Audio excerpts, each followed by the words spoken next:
Hello all, मी doctor Netra. आज आपण एक खूप सिरियस ॲडिक्शनच्या प्रकाराबद्दल बोलणार आहे आणि तो प्रकार आहे क्रोमिंग. याला स्लँगमध्ये म्हणतात हफिंग किंवा क्रोमिंग. तर हा विषय घेण्याचं कारण म्हणजे 4 दिवसापूर्वी ऑस्ट्रेलियामधल्या एका 13 वर्षीय मुलीचा मृत्यू ह्या क्रोमिंगमुळे झाला. सडन डेथ झाली तिची. शी वॉज इन कोमा. सडन तिला तिच्या ब्रेनवर, हार्टवर त्या क्रोमिंगचा, त्या केमिकल्सचा इफेक्ट झाला आणि ती मुलगी 1-2 दिवसात शी वॉज डेड. तर इतकं क्रोमिंग सिरियस आहे आणि आपल्याला भारतामध्ये अजून ते इतकं पसरलेलं नसावं असा माझा अंदाज आहे. पण वेस्टर्न वर्ल्डमध्ये ते खूप जास्त पसरलेलं आहे आणि क्रोमिंग हे खूप अतिशय भयंकर प्रकार आहे. कारण क्रोमिंगसाठी लागणाऱ्या ज्या गोष्टी आहेत किंवा हे व्यसन करण्यासाठी लागणाऱ्या ज्या गोष्टी आहेत त्या कुठल्याही मुलाच्या किंवा कुठल्याही व्यक्तीच्या हाताशी, घराजवळ कुठल्याही दुकानात सहज मिळणाऱ्या गोष्टी आहेत. तर हे क्रोमिंग म्हणजे काय आहे? तर क्रोमिंग किंवा हफिंग म्हणजे जोरात त्या वस्तूचा वास घेणे आणि त्या वासामध्ये जे केमिकल्स असतात, जे नायट्रस ऑक्साईड असतं, त्या नायट्रस ऑक्साईडमुळं फीलिंग हाय म्हणजे एक हॅल्युसिनेशन किंवा एक व्यसनानंतर येणारी जी अवस्था असते की सगळं काही विसरून जाणं आणि एका वेगळ्या तात्पुरत्या खोट्या आनंदाच्या अवस्थेत जाणं, याला गेटिंग हाय असं म्हणतात. आणि क्रोमिंगसाठी ज्या वस्तू लागतात त्या कोणत्या आहेत हे जर तुम्ही ऐकलं तर तुम्हाला आश्चर्य वाटेल आणि थोडीशी भीतीसुद्धा वाटेल. क्रोमिंगसाठी लागणाऱ्या वस्तू आहेत म्हणजे घरातलं नेल पेंट, नेल रिमूव्हर, घरातले markers, paint, deodorants, spray, baking cans, ह्या सगळ्या आणि अशा अनेक ज्या गोष्टी आहेत ज्याच्यामध्ये एक नायट्रस ऑक्साईडचं मिक्सचर असतं. तुम्हाला आता मी ह्या वस्तू सांगितल्यानंतर त्याचा स्मेल आठवला असेल. त्याचा एक खूप स्पेसिफिक स्मेल असतो आणि तो स्मेल नायट्रस ऑक्साईडमुळे येतो. आणि हा नायट्रस ऑक्साईड हा जो गॅस असतो, हा गॅस सडनली इनहेल केल्यामुळं किंवा खूप जास्त क्वांटिटीमध्ये इनहेल केल्यामुळं त्याचा सडन शरीरावर, मेंदूवर स्पेशली इफेक्ट होतो. आणि हा गेटिंग हाय म्हणजे एक वेगळ्या प्रकारची खोट्या आनंदाची अनुभूती थोड्या काळासाठी घेण्यासाठी हा प्रकार आता मुलांमध्ये खूप वापरला जातो. आता हा का वापरला जातो? तर अर्थातच ह्या सगळ्या वस्तू तुमच्या शेजारच्या दुकानात, घरामध्ये अतिशय इझिली, अतिशय कमी किमतीत अवेलेबल आहेत. त्याच्यासाठी तुम्हाला कुठला मुलगा मुलगी मार्कर जरी विकत घ्यायला गेले तर त्याला कुणीही विचारणार नाही की तू मार्कर का विकत घेतोस. एखादा मुलगा किंवा मुलगी नेल पेंट्स किंवा नेल रिमूव्हर्स विकत घ्यायला लागले तर त्याला कोणी विचारणार नाही तू हे का घेतोस. याच्यासाठी कुठल्या लायसन्सची गरज नाही आहे, याच्यासाठी कुठल्या एज लिमिटची गरज नाही आहे आणि म्हणूनच हे भयंकर घातक आहे. आता हा ट्रेंड जास्त कशामुळं पसरला? तर सोशल मीडिया म्हणजे आपल्या समोर जी स्क्रीन आहे किंवा आपल्या मुलांच्या समोर जी स्क्रीन आहे त्या स्क्रीनवर स्पेशली टिकटॉक, जे थँक गॉड भारतामध्ये बॅन आहे, त्या टिकटॉक थ्रू मेसेज दिले गेले की आम्ही हफिंग करतोय किंवा आम्ही क्रोमिंग करतोय. त्याला हॅशटॅग्स वापरले गेले, हॅशटॅग विपटॉक किंवा हॅशटॅग विपेट्स असे हॅशटॅग्स वापरून आणि डायरेक्टली और इनडायरेक्टली त्या टीनेज मुलांचा, ज्यांना मी टीनेजचे अनेक व्हिडिओ केले ते तुम्ही पुन्हा बघा की त्याच्यामध्ये काय पद्धतीची मानसिकता असते मुलांची आणि त्यांच्या मनावर ते बिंबवून ते मुलांमध्ये जास्तीत जास्त पसरवलं गेलं. आता विपिंगची किंवा ह्या क्रोमिंगची एक सगळ्यात वाईट गोष्ट अशी आहे की इतर जे ॲडिक्शन्स आहेत म्हणजे तुम्ही अल्कोहोल म्हणा किंवा तुमचे ड्रग्ज म्हणा किंवा सिगरेट्स म्हणा किंवा अनेक प्रकारचे दुसरे जे ॲडिक्शन्स आहेत ते स्लो पॉयझनिंग करणार आहेत. ते रोज तुमच्या शरीराचा थोडा थोडा डॅमेज करत जातात.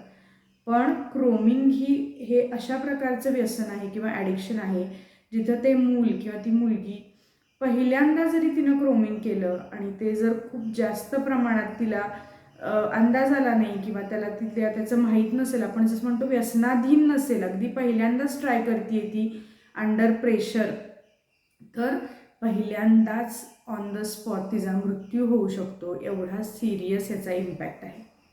आता एवढी लहान मुलं म्हणजे अमेरिकेत एक 11 वर्षाचा मुलाचा ह्यामुळे मृत्यू झाला, ऑस्ट्रेलियात 13 वर्षाचा मुलीचा मृत्यू झाला. तर ही मुलं तुम्ही तुमच्या डोळ्यासमोर इमॅजिन करा. 11 वर्षाचा मुलगा म्हणजे साधारण 4थी ते 5वीमध्ये असलेला मुलगा आणि 13 वर्षाची मुलगी म्हणजे साधारण 7वी ते 6वी 7वी 8वी ह्या एज ग्रुपमधली मुलगी. ही मुलं किती लहान आहेत तरीसुद्धा त्यांच्या त्या ग्रुपमध्ये हे ग्रूमिंग म्हणजे काय हे माहीत होतं. आणि ही मुलं पियर प्रेशर जे आपण म्हणतो, हेही मी माझ्या आधीच्या व्हिडिओमध्ये सांगितलं की नाही तू आम्ही करतो म्हणजे तुला करायला पाहिजे, तू करत नाहीस म्हणजे तू काहीतरी बावळट आहेस किंवा तू असं कूल नाही आहेस किंवा तू स्मार्ट नाही आहेस किंवा फोमोचं जे एक असती भीती की नाही मी सगळ्यांसारखं नाही करत आहे म्हणजे मी काहीतरी विचित्र करते किंवा करतोय, ह्या भीतीपायी त्या मुलांनी हे केलं आहे आणि त्यांना आपला जीव गमवावा लागलेला आहे. तर अतिशय भयंकर असं हे ग्रूमिंगचं व्यसन आहे. याचे शरीरावर परिणाम म्हणजे पहिल्यांदा जे सगळ्या व्यसनांचे परिणाम असतात की स्लर्ड स्पीच आहे, नीट चालता न येणं आहे किंवा तुम्हाला बॅलन्स नीट न होणं आहे, चक्कर येणं, उलट्या, मळमळ, ह्या सगळ्या गोष्टी आहेत की याच्यामुळं मुलांचे तोल जाऊन मुलं पडून त्यांना अनेक सिरियस इंजुरीज झालेल्या आहेत किंवा ती मुलं काही काही अपंग अधूसुद्धा झालेली आहेत फक्त 5 मिनिटाच्या मजेसाठी. आणि दुसरं म्हणजे ग्रूमिंगमुळं सिव्हिअर ब्रेनवर परिणाम होतात. आता ही मुलं सगळी शाळेत शिकणारी मुलं आहेत म्हणजे ह्यांना छान कॉन्सन्ट्रेशन, अभ्यास व्यवस्थित करणं किंवा समोरचा जो काही सांगतो ते व्यवस्थित ऐकणं, त्याच्याप्रमाणे रिस्पॉन्ड करणं, ह्या सगळ्या गोष्टी आत्ताच नव्हे तर आयुष्यभरासाठी गरजेच्या आहेत. आणि ग्रूमिंग ह्या सगळ्या गोष्टी डॅमेज करतं.